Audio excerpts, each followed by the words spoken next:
Привет! Сегодня я из горы деталей буду делать гору деталей. Это будет свалка, целая вот такая куча, состоящая из нескольких слоев. Первым слоем я просто задам форму. Там будет пеноплекс и дерево. Третьим слоем будут основные детали, самые мусорные сливки.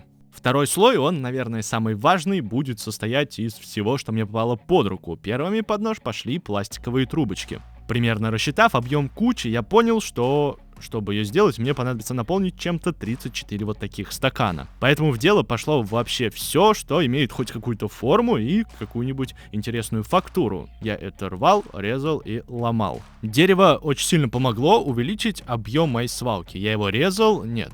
Я его ломал. И, наконец-то, нашлось применение кучи обрезков, которые я складывал с предыдущих диорам.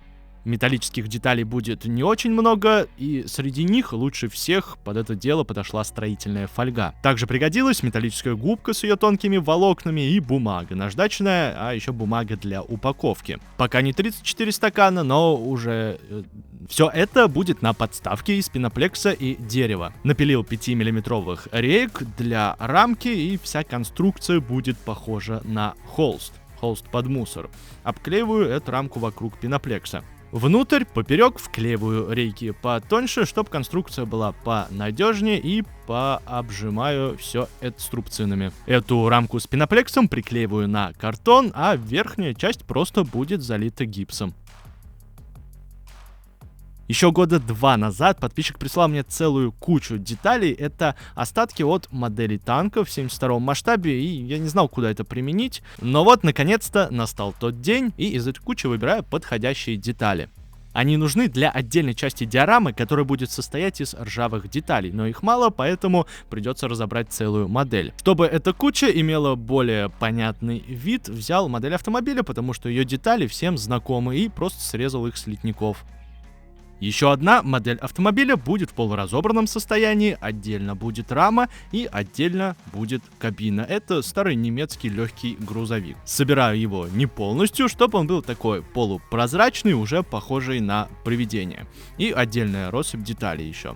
Делаю отверстие в углу подставки, чтобы установить туда ножку. Понадобится немного клея, потому что в основе у меня пеноплекс. Приклеиваю ножку и вкручиваю, насколько это возможно, саморез. Это, конечно, не самая важная деталь, но с ней работа будет смотреться поприличнее. Пластиковые дополнения для диорам. Самое первое — это, конечно же, бочки, потому что они простые, узнаваемые и дешевые, что немаловажно. Естественно, были необходимы бутылки. Я взял вот такие 20-литровые бутыли, потому что полторашки будут не очень заметны. А еще, если это можно назвать емкостью, мне показалось, что на свалке очень нужна мусорка. Немного мебели этой работе тоже не помешает. Наиболее подходящими этой работе мне показались отдельные части дома, то есть двери, рамы и вот. И самое интересное — это бытовая техника, изготовленная из смолы. Ее необходимо собрать с помощью ультрафиолетового клея. Еще там где-то затеряется телевизор и много разной мелочи. Кроме этого, детали картонные, вырезанные лазером, вот такая кабельная катушка. Она классная просто потому, что занимает много места. И деревенское окно. Потому что я хочу деревенское окно. Конечно же, в такой работе нельзя было обойтись без картонных коробок. Их надо просто сложить и склеить. Это тоже картон, тоже они как-то вырезаны, и их много, это главное. Из кусков пеноплекса собираю основу. Будет одна большая куча и пару небольших рядом с ней. И нужно все это чем-то обсыпать. Сначала идет древесная кора. Зачем она нужна, я без понятия. Но вот палки очень нужны, потому что за них в дальнейшем будут цепляться другие детали. И после высыхания клея покрасил все в темно-серый цвет, чтобы, если в дальнейшем будут какие-то просветы, они были незаметными. С помощью формы изготовлю блоки. Немножко водички, подкрашиваю ее в черный цвет, чтобы гипс окрасился в серый, и заливаю его в форму. Дальше все разравниваю и готово. Дальше мне понадобится текстурный валик, который я отпечатаю на пасте для лепки. Скалкой раскатываю ее в тонкий блин. И аккуратно придавливая, прокатываю по поверхности. Там нарисованы следы каких-то других цивилизаций. И вообще-то это была последняя изготовленная деталь. Теперь все готово ко второму акту моей мусорной пьесы.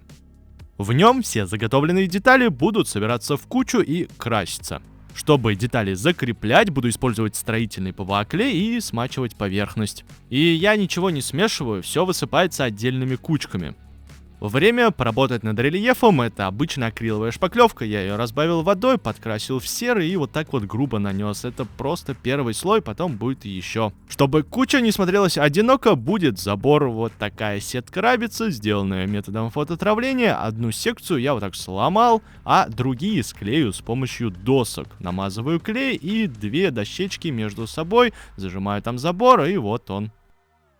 За один раз накинуть все и приклеить не получается, поэтому вот такими отдельными участками, и еще на этом этапе начинаю добавлять обычные детали. То есть все формируется как на обычной свалке, постепенно набрасываются детали, что-то кладется, что-то куда-то добавляется, и вот таким образом формируется куча. Чтобы детали укладывались логичнее, немного трясу ее. После того, как клей высохнет, загрунтую все, подправлю немного мелочи, и второй слой готов. Дальше идет покраска. Для начала все детали загрунтовал, прям вот так вот в общей куче, ну и с какими-то отдельными деталями немного поосторожнее. Это акриловый гипс. Так-то. И с помощью него я сделаю фактуру на деталях, которые в дальнейшем буду делать ржавыми. Некоторые детали крашу с помощью аэрографа, какие-то прям вот так вот, достаточно грубо. Но основная часть деталей будет покрашена кистью, и в особенности поработаю над кабиной. Сначала в один слой светло-зеленый, дальше второй слой потемнее. После того, как краска немного подсохнет, наношу на нее спирт, чтобы он эту краску подрастворил, а я с помощью кисти ее снял до слоя грунтовки, чтобы получилась сколотая краска.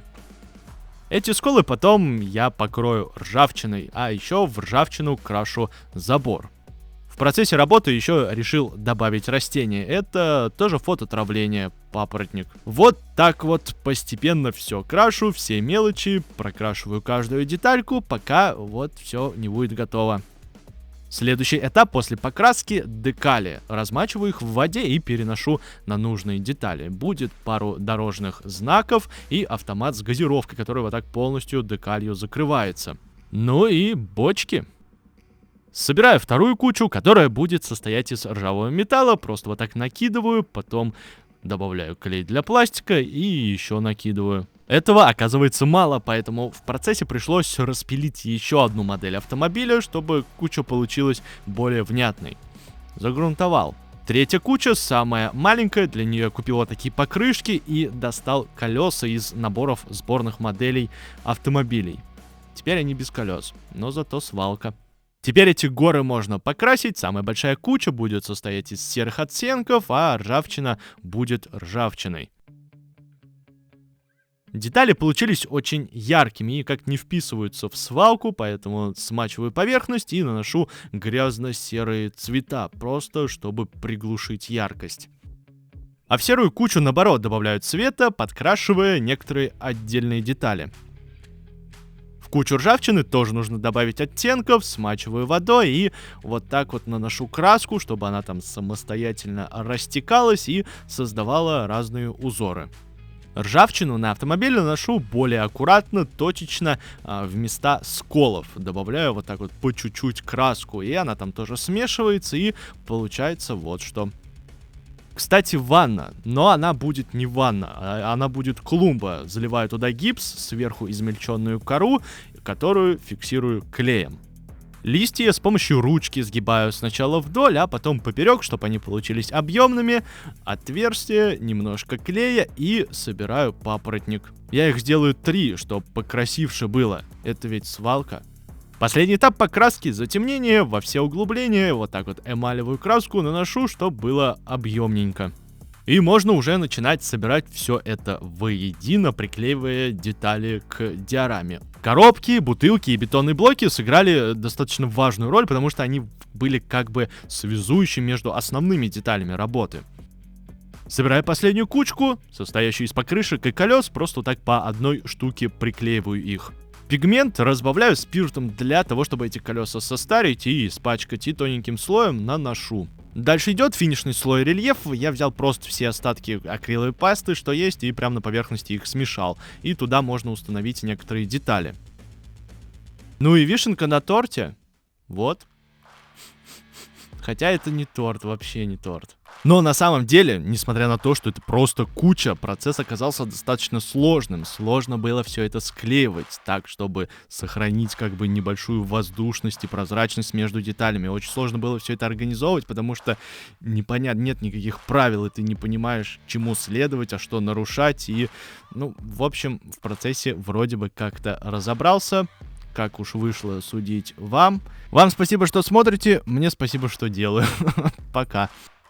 Я король сварок. Это все. Это мой лейтмотив теперь.